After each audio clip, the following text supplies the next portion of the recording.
નમસ્કાર મિત્રો, અત્યારના સૌથી મોટા સમાચારમાં વાત કરીશું ઓપરેશન સિંદૂર બાદ પહેલીવાર પીએમ મોદી આવશે ગુજરાત। ભારત પાકિસ્તાન વચ્ચેની તણાવભરી સ્થિતિના માહોલ બાદ પીએમ નરેન્દ્રભાઈ મોદી ગુજરાતના પ્રવાસે આવશે। રક્ષામંત્રી, કેન્દ્રીય ગૃહમંત્રી બાદ હવે પીએમ મોદી પણ ગુજરાત આવશે।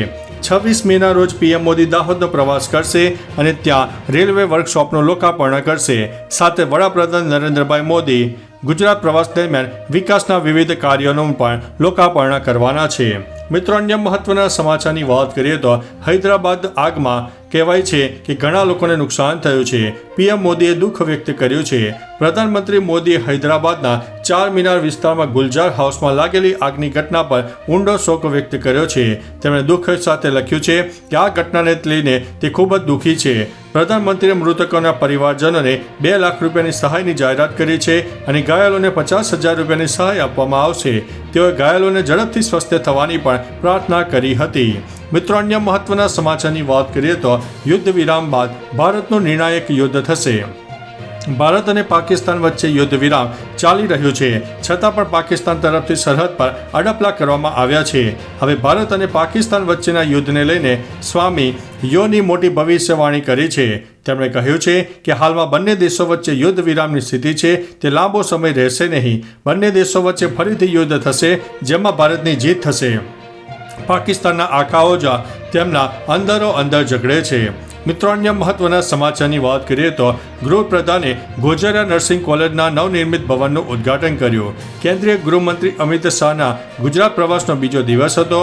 ગૃહપ્રધાને વિવિધ વિકાસલક્ષી પ્રોજેક્ટનું લોકાર્પણ કર્યું અને જાહેર કાર્યક્રમોમાં હાજરી આપી। કેન્દ્રીય ગૃહ અને સહકાર મંત્રી અમિત શાહે ગોઝારા સ્થિત શ્રીમતી એસસી અને શેઠ ડી એમ સાર્વજનિક ટ્રસ્ટ સંચાલિત શ્રી કે પટેલ અને શ્રીમતી મધુબેન કે નર્સિંગ કોલેજના નવનિર્મિત ભવનનું ઉદ્ઘાટન કર્યું હતું। મિત્રો, અન્ય મહત્વના સમાચારની વાત કરીએ તો કારમાં ચાલતા મ્યુઝિકે દર્દીનો જીવ જોખમમાં મૂક્યો। એમ્બ્યુલન્સની આગળ ચલાવતો વિડીયો ઘણા સમયથી વાયરલ થયો હતો, જેમાં પોલીસે મોઇનુદ્દીન મોહમ્મદ ચાંદીવાલાની કાર હોવાની તેની ધરપકડ કરી હતી। પોલીસે જણાવ્યું હતું કે કારમાં પોતાના બાળકે મ્યુઝિક સિસ્ટમ જોરથી શરૂ કરી દીધી હોવાથી એમ્બ્યુલન્સનો સાયરન સંભળાયો ન હતો। પોલીસે નિયમના ભંગ બદલ ગુનો નોંધીને કાર્યવાહી હાથ ધરી છે। મિત્રો, અન્ય મહત્વના સમાચારની વાત કરીએ તો બાયજુ રવિન્દ્રએ કહ્યું, હું ભાગેડુ નથી। બાયજુના સ્થાપક અને સીઈઓ બાયજુ રવિન્દ્રને કહ્યું છે કે તેઓ ભાગેડુ નથી।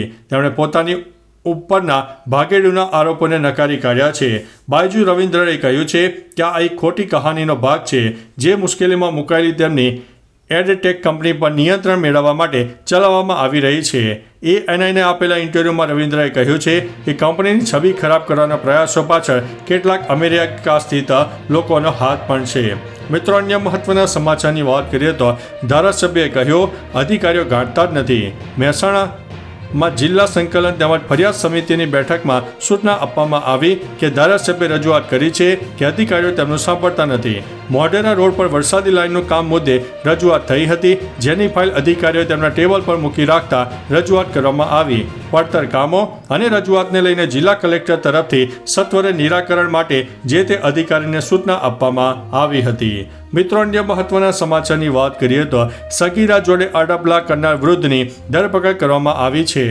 સુરતમાં 3 દિવસ અગાઉ 17 વર્ષની તરુણીને પોતાના ઘરે બોલાવીને અડપલા કરનાર વૃદ્ધની મૈદરપુરા પોલીસે ગુનો નોંધીને ધરપકડ કરી છે। આરોપીએ દરવાજાની સ્ટોપર અંદરથી બંધ કરી દીધી, બેડરૂમમાં પડેલા ફોટાઓ બતાવીને અલગ અલગ માગણીઓ કરી, બાદમાં તરુણીનો હાથ પકડી રાખતા ઉપરાંત તેની છેડતી પણ કરી હતી। ફરિયાદ નોંધાતા પોલીસે આરોપીને ઝડપી પાડ્યો છે। મિત્રો, અન્ય મહત્વના સમાચારની વાત કરીએ તો સૂતેલા યુવકને સાપે દંશ દીધો, થયું છે મોત। બાગપતમાં એક યુવકને સાપે દંશ દેતા મોત નીપજ્યું હોવાનો વિડીયો સામે આવ્યો છે। સમગ્ર ઘટના રેસ્ટોરન્ટમાં લાગેલા સીસીટીવી કેમેરામાં કેદ થઈ ગઈ છે। યુવક જ્યારે રાત્રિના સમયે સૂઈ રહ્યો હતો તે સમયે તેના બેડ ઉપર ઝેરી સાપ આવી ચડે છે અને આમ તેમ આટા કર્યા બાદ યુવકને દંશ દેતા યુવક જાગી જાય છે। જોકે યુવકને સમયસર સારવાર ન મળતા તેનું મોત નીપજ્યું હતું। મિત્રો, અન્ય મહત્વના સમાચારની વાત કરીએ તો ગુજરાતમાં આ દિવસે ત્રાટકી શકે છે વાવાઝોડું। હવામાન વિભાગની માહિતી અનુસાર અનુસાર 21 મે સાયક્લોનિક સિસ્ટમ સક્રિય થાય તેવી સંભાવના છે, જ્યારે 22 મે એ લો પ્રેશર બની શકે છે. લો પ્રેશર બાદમાં મજબૂત થવાની શક્યતા છે. અંબાલાલ પટેલે આગાહી કરતા જણાવ્યું છે કે ગુજરાત સહિત સમગ્ર દેશમાં 20 મે બાદ વાતાવરણમાં પલટો જોવા મળશે. અરબી સમુદ્રમાં વાવાઝોડું સર્જાશે. 22 મેની આસપાસ દક્ષિણ ગુજરાત અને સૌરાષ્ટ્રમાં વરસાદ વરસી શકે છે. મિત્રો, અન્ય મહત્વના સમાચારની વાત કરીએ તો ટ્રક, ટ્રેલર અને કાર અથડાતા 8 કિલોમીટર લાંબો ટ્રાફિક જામ સર્જાયો હતો. સાયલા ચોટીલા નેશનલ હાઈવે પર ટ્રિપલ અકસ્માતની ઘટના બનતા 8 કિલોમીટર લાંબી ટ્રાફિક જામ થઈ ગયો. ટ્રક, ટ્રેલર અને કાર વચ્ચે સર્જાયેલા અકસ્માતમાં કોઈ જાનહાનિ થઈ નથી, જોકે વાહનોને નુકસાન થયું છે. અકસ્માત બાદ ટ્રક ચાલક ઘટના સ્થળેથી પસાર થઈ ગયો હતો. વાહનો સામસામે આવી જતા અવરજવર સંપૂર્ણપણે બંધ થઈ ગઈ હતી. સાયલા પોલીસને જાણ થતાં તેઓ ઘટના સ્થળે પહોંચી ગયા હતા. મિત્રો, અન્ય મહત્વના સમાચારની વાત કરીએ તો તુર્કીને 2 દિવસમાં 2500 કરોડનું નુકસાન થયું છે. તુર્કીની એરપોર્ટ ગ્રાઉન્ડ હેન્ડલિંગ કંપની સેલેબી હવા સર્વિસનું માર્કેટ કેપિટલ 2 દિવસમાં 2500 કરોડથી ઘટ્યું છે. તેનું કારણ તુર્કી પાકિસ્તાન સંબંધો હતા, જેના કારણે ભારતે રાષ્ટ્રીય સુરક્ષાના કારણોસર કંપનીની પેટા કંપનીઓની સુરક્ષા મંજૂરી રદ કરી દીધી હતી. ગુરુવાર અને શુક્રવારે શેર 20% ઘટ્યા. કંપનીએ કહ્યું કે તે ભારત સરકારના નિર્ણયને વહીવટી અને કાનૂની રીતે પડકારશે. મિત્રો, અન્ય મહત્વના સમાચારની વાત કરીએ તો સહકારિતા કાર્યક્રમમાં હાજર રહ્યા અમિત શાહ. કેન્દ્રીય ગૃહમંત્રી અને સહકાર મંત્રી અમિત શાહ અમદાવાદમાં સાયન્સ સિટી ખાતે સહકારી સંમેલનમાં હાજર રહ્યા. ગૃહમંત્રી આ ઉપરાંત સાંજે અમદાવાદમાં પલ્લવ બ્રિજનું લોકાર્પણ કર્યું હતું. 5.5 કલાકે અમદાવાદ મ્યુનિસિપલ કોર્પોરેશનના વિવિધ વિકાસ કામોનું ઉદ્ઘાટન અને શિલાન્યાસ કર્યો. સહકારી સંમેલનમાં તેમણે સહકાર ક્ષેત્રની સર્વોપરી લઈ જવાનો આશાવાદ વ્યક્ત પણ કર્યો હતો.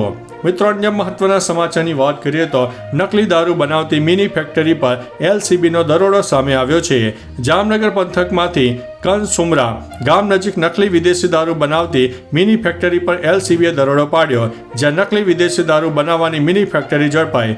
LCB પોલીસે દરોડો પાડીને નકલી દારૂનો જથ્થો જપ્ત કર્યો હતો.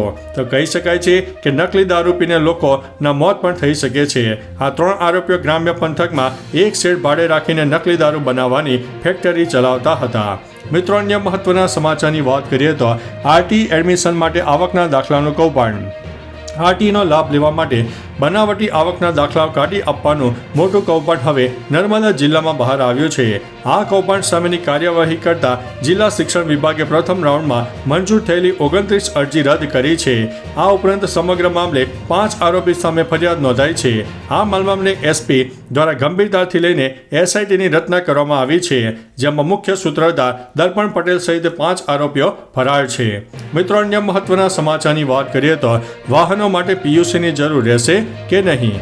હાલના સમયમાં લોકો પેટ્રોલ અને ડીઝલના વાહનો છોડીને ઇલેક્ટ્રિક વાહનો તરફ વળ્યા છે.